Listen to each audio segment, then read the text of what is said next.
NLP training and techniques, neuro-linguistic programming, science, the law of attraction.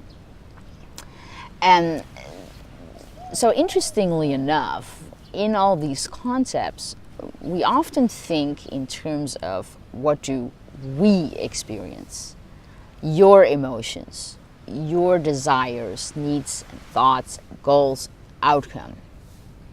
And that can be really valuable to attract better things in your life.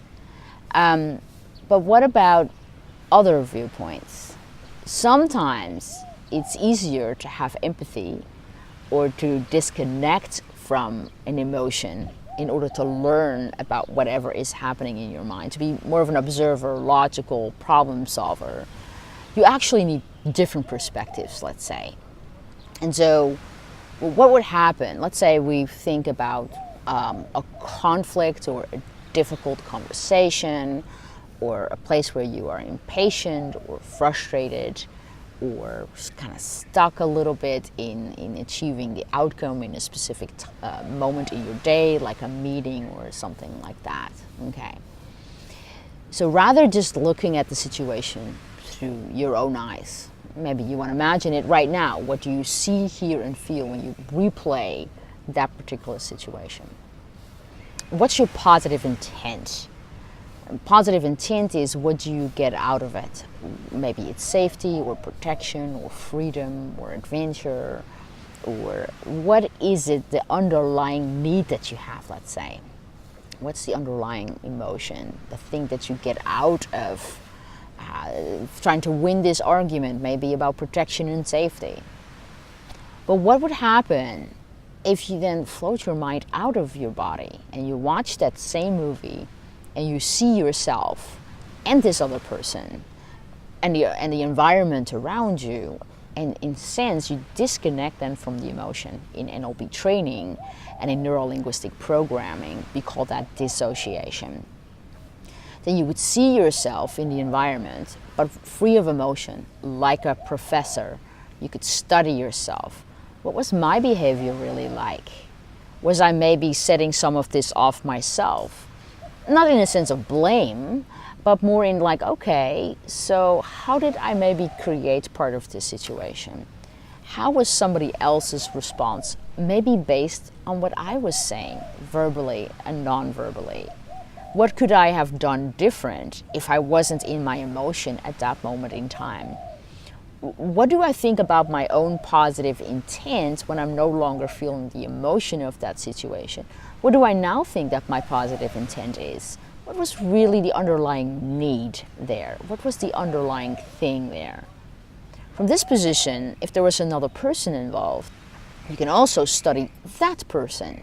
Maybe this person was unaware.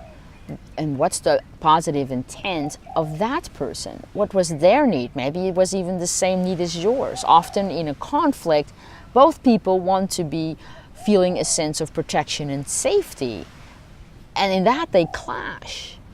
And so what was going on with the other person? What are their needs? What is their age, their map of the world, their awareness? To not automatically want to go in a blaming mode, but what if they were two complete strangers on this movie of yours? What do you learn about that situation if you go study it like an analyst, let's say? You can also float your mind into the shoes of the other person. Well, if you float your mind into the other person, what you would see is, well, yourself, but experience from the map of the world of that other person.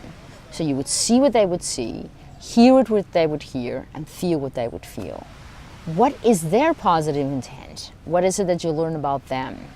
What is, maybe in their mind, you're the bad guy, and both of you are just creating villains, and in that turn each other into a victim of each other. And so what is it that you learn from this position? In NLP, we call these the perceptual positions.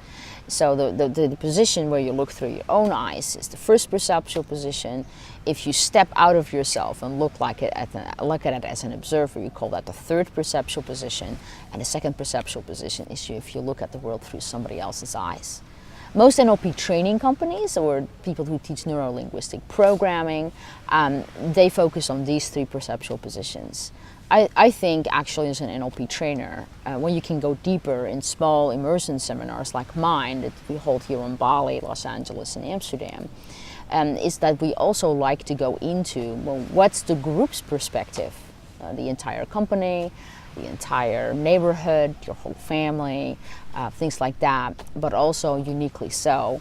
The 5th perceptual position, and the 5th perceptual position is about purpose and meaning, about maybe your beliefs in God or the universe or something like that. That's in the large seminars really not talked about, but I do think it's another perception point that in considering this problem again, you may want to add those positions. And so see you around. Hope to see you here in Bali sometime. Bye.